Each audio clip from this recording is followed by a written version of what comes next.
She'd never spent this long away from her father. John had spent the past 2 weeks in London for a palliative care research colloquium.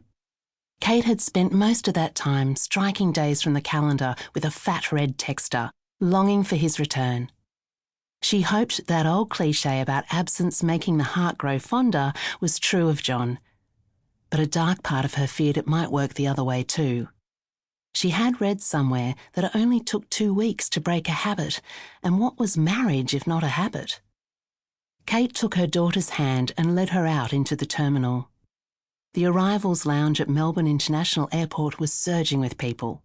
Families gathered beneath hand-painted banners, watching the big frosted glass doors outside customs.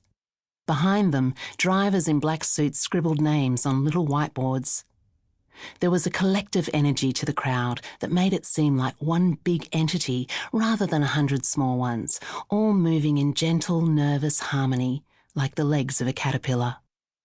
Any second now, John would emerge through the doors dragging his little blue American tourister behind him, eyes sunken and weary from the long flight. He would see them and beam.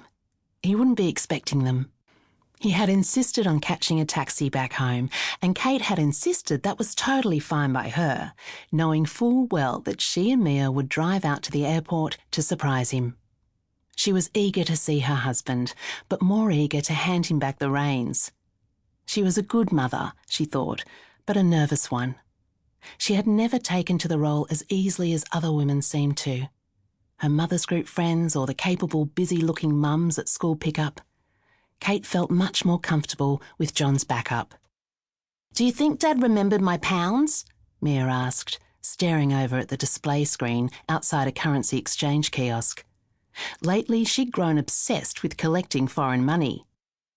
"You reminded him at least 2,000 times," Kate said.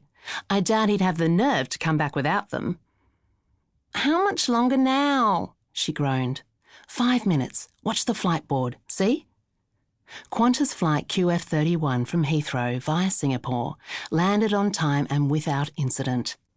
A silence hung over the waiting crowd that soon enough gave way to shouts, tears and laughter as the first passengers exited into the lounge.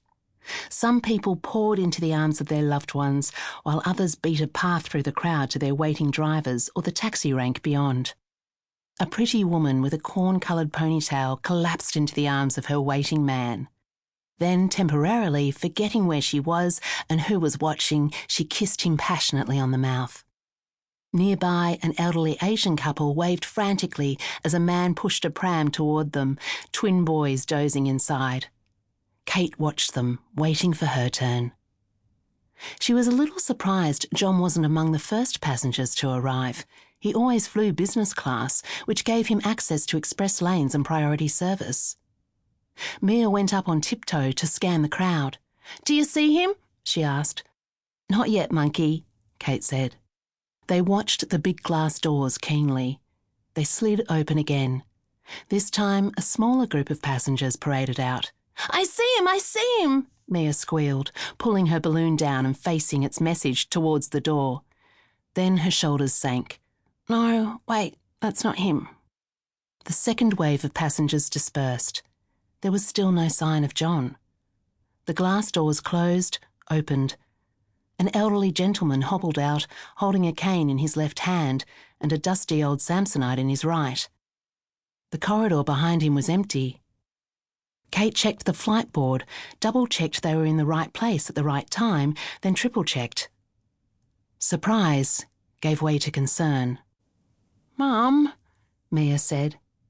"Keep watching, monkey. He probably just got caught up at baggage claim or he's being hassled by a fussy customs officer. He'll be here, just you wait." They waited. Eventually, trying to keep the alarm from creeping over her face, Kate found her phone and dialed John's number. The call went straight to voicemail. She tried again. Again, voicemail. He had probably forgotten to switch his phone out of flight mode, she told herself. Either that, or he had left his charger plugged into the wall of his hotel suite and arrived in Australia with a dead battery. She began to chew her nails. The glass doors opened. Kate drew in a tight breath. 3 stragglers emerged, a middle-aged couple.